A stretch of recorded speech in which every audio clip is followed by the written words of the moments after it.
கடந்த ஒரு மாத காலமாக தமிழ்நாட்டில் இந்த ஈவேகிற பிம்பம் சுக்கு சுக்காக உடைக்கப்பட்டு கொண்டிருக்கிறது. அவருடைய சமூக நீதி, சாதி ஒழிப்பு, பெண்ணியம், இடஒதுக்கீடு, மொழி சீர்திருத்தம், அவருடைய மொழிப்பற்று எல்லாமே பொய். அவர் ஒரு ஊதி பெரிதாக்கப்பட்ட பிம்பம். அவரே இந்தி பள்ளிக்கூடத்தை திறந்து வச்சிருக்காரு. திருவிழா அவரே இந்தி எதிர்த்திருக்காரு.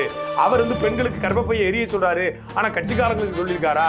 72 வயசு நபரு 26 வயசு பெண்ணை கட்டி அந்த பெண்ணுடைய ஆசாபாசங்களை அழிச்சிருக்காரு அப்படின்னு சொல்லி 1000 கேள்விகளை நாம் தமிழர் கட்சியின் சார்பாக சீமானவர்களும் கட்சியின் பொறுப்பாளரும் கேட்டிருக்காங்க.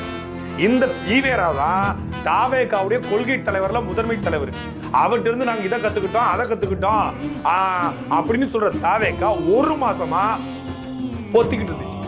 உங்க கொள்கை தலைவரை போட்டு பொழந்துகிட்டு இருக்கும் போது வராத கோபம் பிரசாந்த் கிஷோரை பத்தி பேசணும்னே வருதுன்னா உங்களுக்கு கொள்கை தலைவர் பெரியாரா பிரசாந்த் கிஷோரா?